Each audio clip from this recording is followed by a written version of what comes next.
Hi, everyone. I'm Elizabeth Cantey, and this is another episode of Living Enlightened Every Day. Today, we're asking the question, who are you being? It's a great question to ask yourself as you're listening or watching right now. Who are you being as you listen to this podcast? Let's explore.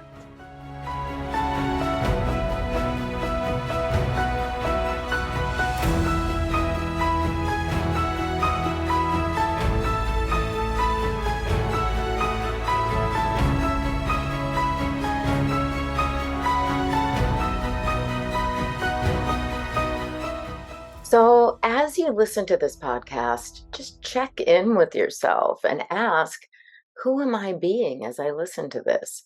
And what does that mean? Well, are you being open? Are you being optimistic? Are you casually strolling through life right now, listening to a podcast about enlightenment? Or are you running around? Are you annoyed? Are you nervous? Are you frustrated? Where are you? Who are you being? And as we start to explore this a little more, we realize that when we check in with ourselves, we can kind of adjust who we're being.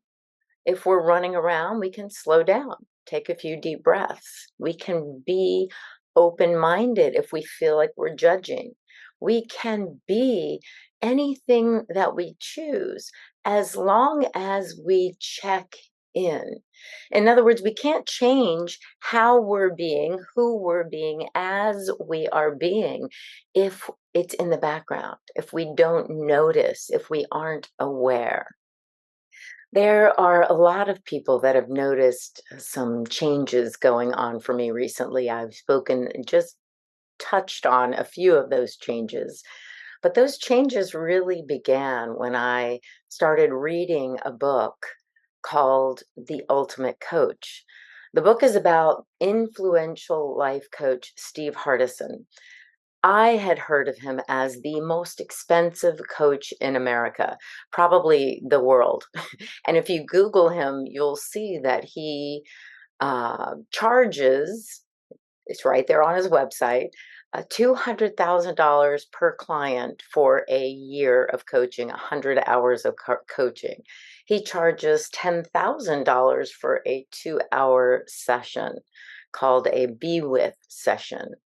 And when I first heard about him, I didn't pay any attention because that wasn't really in my realm of interest. I was a minister, a pastoral counselor. I taught classes based on spiritual principles and workshops based on my book, Living Enlightened, The Joy of Integrating Spirit, Mind, and Body. You know, I wasn't I wasn't in that realm of life coaching, even though I've done a lot of pastoral counseling and coaching in that area. But in this new phase of my life, I don't have a center for spiritual living. I'm not a senior minister at a church or a center. I'm moving into this transition in my life. I'm an empty nester. My son is happy and healthy and moved away. And I did take a year off. I was on sabbatical. I was fully on vacation mode. But now there is something calling me, as I had before been helping people to love their life and live their passion. So now what do? I really don't know. What do I do with my master's degree and doctorate degree in comparative religion and consciousness studies? What do I do with being an ordained minister? My years of counseling, years of teaching classes, workshops, courses, retreats. Now what? So I did. I looked up Steve Hardison after someone recommended a life coach for herself. She was going through a similar period. And I was not impressed with that life coach. And I remembered, oh, this guy, Steve Hardison, the most expensive coach in the world, what does he do? How could he possibly change people's lives in, a 2 hour session? And, what was he doing? I started researching. I Googled him. There is not a lot about Steve Hardison. You won't see too many things. People talk about him, but not too many things that he's done. But there is a YouTube video about him in which um, uh, it was entitled TBO LIT NFL, the Deuce Latui story. I'll put that link in the show notes. And I started watching it and I was fascinated. It was amazing. He has such a presence. And about halfway through, I think it's around 2 hour video, about halfway through, I realized I know what he does. I can see who he is. He's living enlightened. Now, if you've been hearing any of these podcasts, you know one of my favorite, simplest, direct um, definitions, let's say, of being enlightened, living enlightened, is being right where you are, doing exactly what you are doing, being with whoever you are with, and seeing and sensing good or God or wholeness or presence right there.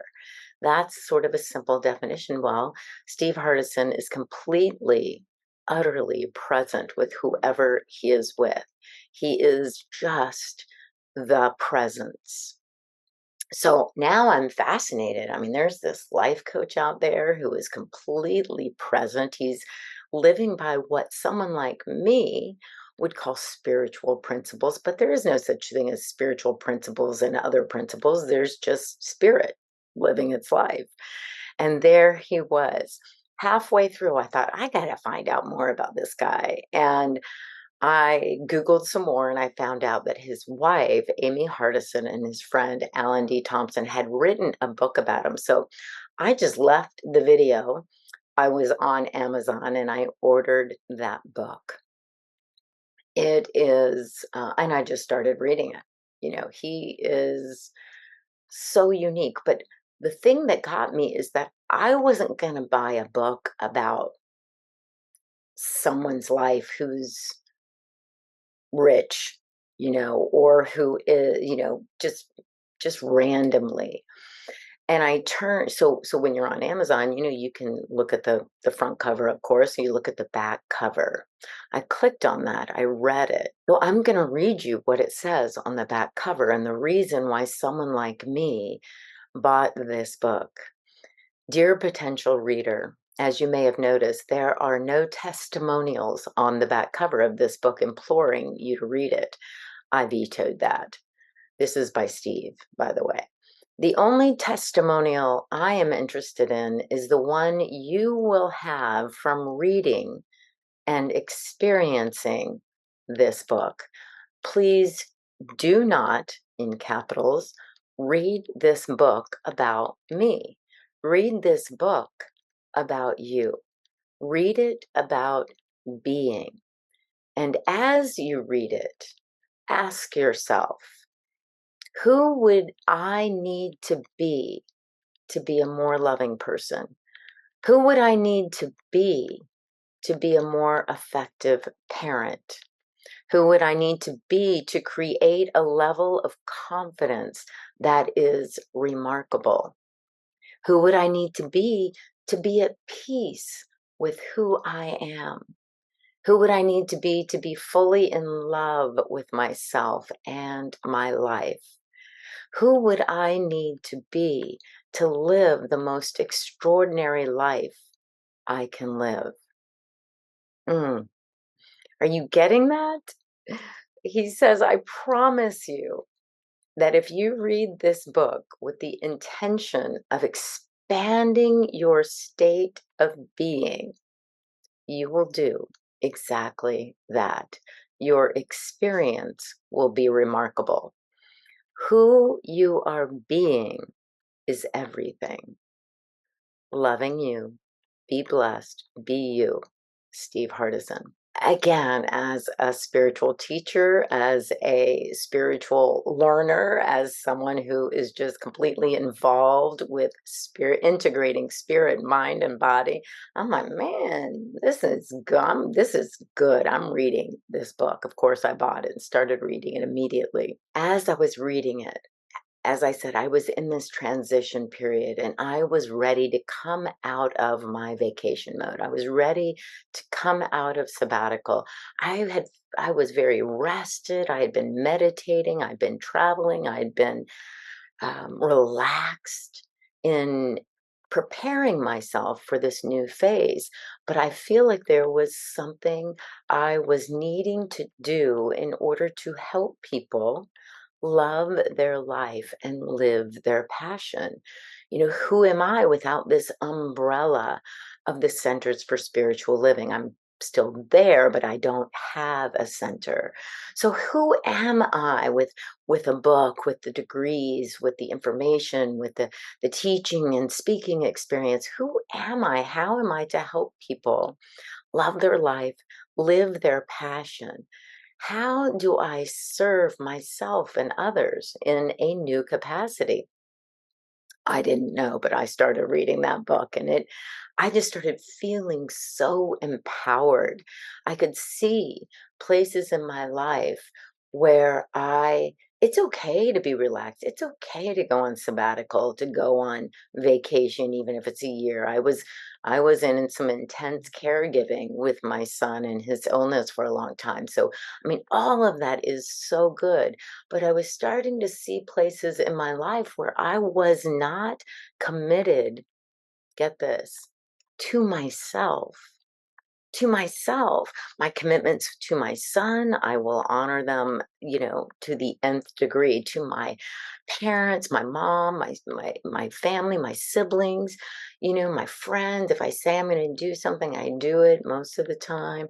But my commitments to myself, if you watch my video a few weeks ago on self-love, I was just falling down on really commitments to myself, my self-empowerment, my self-love, my self-realization. So this was all kind of starting to bubble up. Who am I being?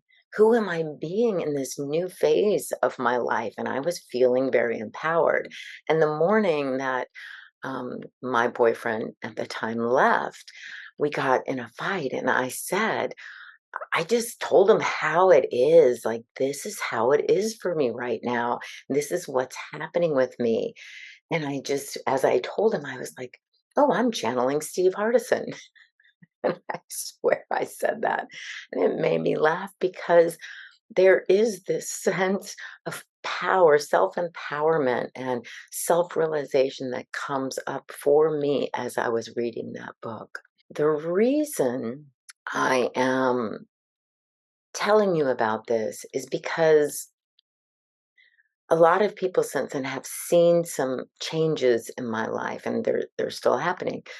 And it occurs to me, as Steve has said, you can do the same things that I do. You can read the same book or take the same workshop and have no results like my results, have no experiences like my experiences, because you can do the things that someone does, but you maybe haven't found out who were they being as they read that book. Who were they being when they took that course or went on that retreat? When we can listen to how people are being, we have a much deeper realization than if we just follow these 5 steps into being a better partner, a better parent, a better teacher, whatever. These 10 steps or these 25 chapters will help you do this and this and this. But who are you being as you take those steps? And if you are in alignment with being, your highest self, then Someone may have a wonderful formula for parenting, a wonderful workshop for meditation, a wonderful transformational workshop for self-realization, whatever it is, for life coaching, for finding your purpose, your mission, your vision, all of those things. But it's who we are being as we move into those steps or those actions or that course or workshop, right? Who are we being? So, to my friends and family and people who have purchased this book, and I'm sure they're going to hear of some more things that I've been doing lately, I have been in this wonderful place of transition, of moving, of looking forward to, of creating, of self empowerment by releasing what no longer serves me.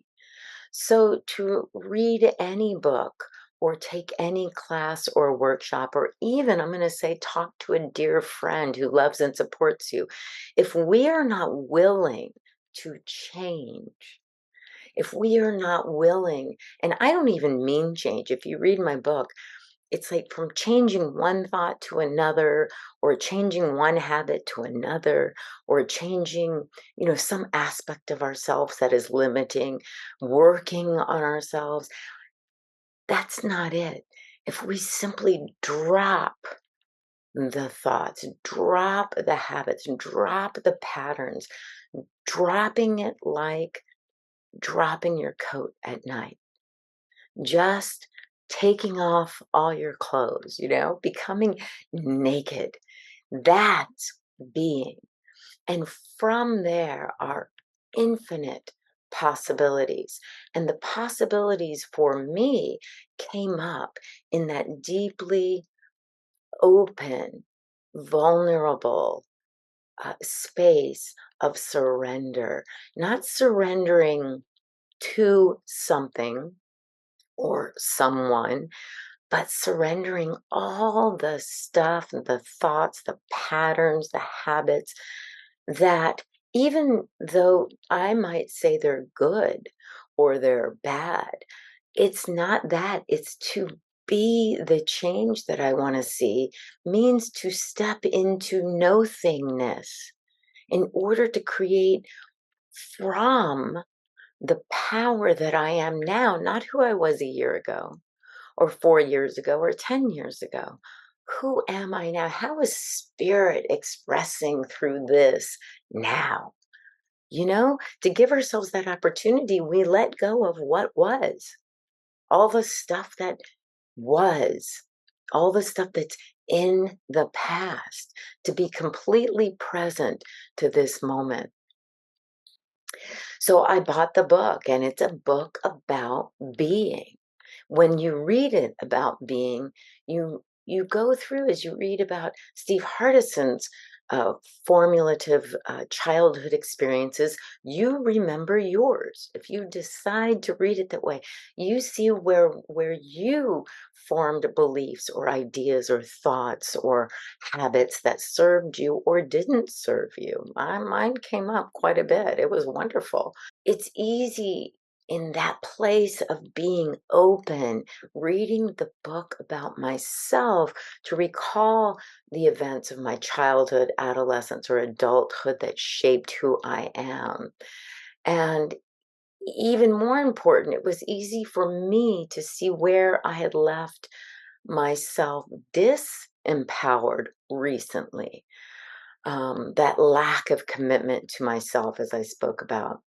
So, because of this book, I was just feeling like I had to pick up some pieces that I had forgotten about. Some of the most important things were commitment. They were speaking my word. Our words are so powerful. I speak often about being aware of who we say we are when we use the words I am. What follows is creative, it's creating. Our thoughts create who we are moment by moment. And when we know that we are powerful, that we are creative, that we are love, that we are joy, whatever the words are that we want to see more of in our lives. We simply let go of who we think we are not and create with I am statements who we know ourselves to be. And sometimes, yes, we need a coach. We need someone who knows the power of words, the power of thought, the power of being. And so I've created my I am statements, my declarations about myself. Again, I've done this many times in my life. And who I was a year ago, being I declared for myself, I am on vacation. I am on sabbatical.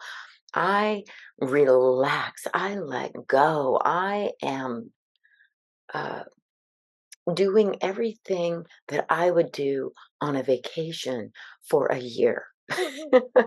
And I lived it and I loved it. And I feel rejuvenated and energized and vitalized for this next phase. So, being, my purpose, my vision for myself has shifted dramatically. And it is who I am being now.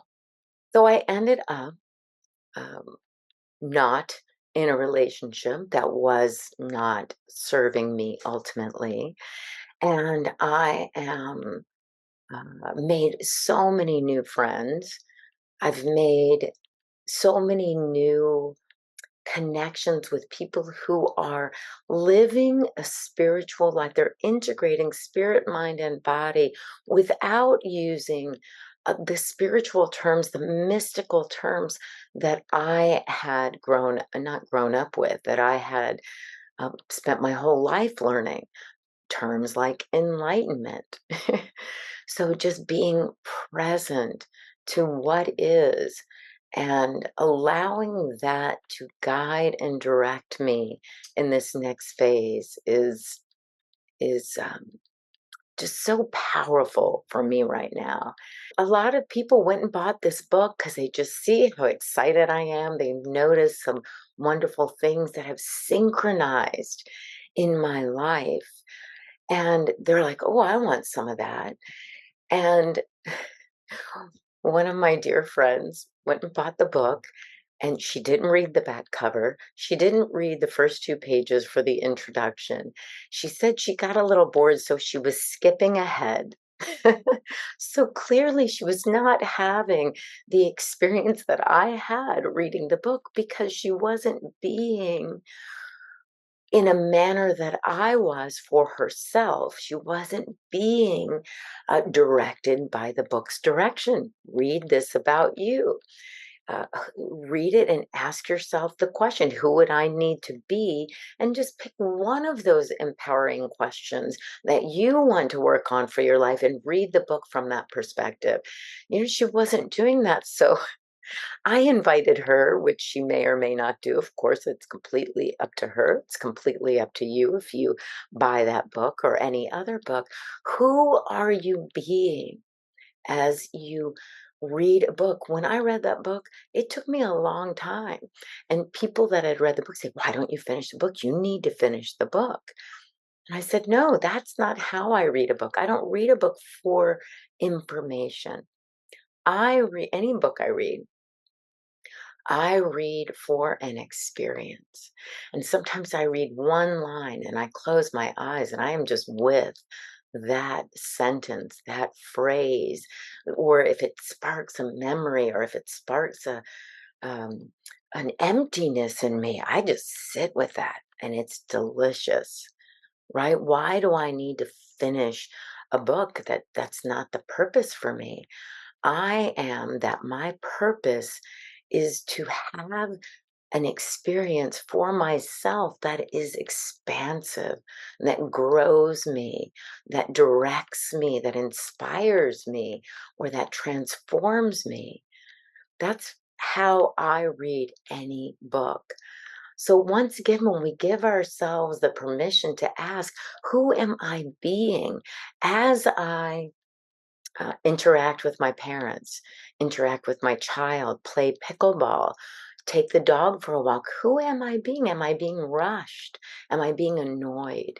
Am I being frustrated? Am I being casual? Am I being inauthentic? Am I being present? Am I being inspired? Am I being open? We can just give ourselves some space as we engage in any activity, any conversation, any situation, and ask ourselves, who am I being?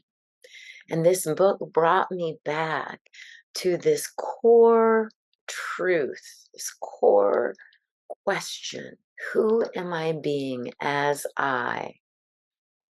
And it has changed my life dramatically. Right now, I'm in Los Angeles, and I just took a workshop, which I am going to tell you all about in the next couple of weeks. And I have speaking engagements coming up. I have travel coming up. I have a retreat coming up. My life is just moving in these amazing directions with amazing writers and authors and people that I'm meeting through being, stepping into this expanded, open, I'm going to say new self, myself, a version of myself that is emerging day by day, minute by minute, moment by moment, this eternal now. I am unfolding as a greater expression of integrating spirit, mind, and body. And it is amazing. So I invite you to be any way you choose, but choose how you want to be rather than forgetting that we always are at choice as we pick up the phone, pick up our pen, just walk into a meeting, get into our car. Ask yourself, who am I being? And as we do that, we find that who we choose to be is so much more powerful than what is happening out there. Who we are committed to being is so much more powerful than that person showing up being annoyed, or that person showing up being angry, or this person showing up being intimidating. It's like, I am being empowered.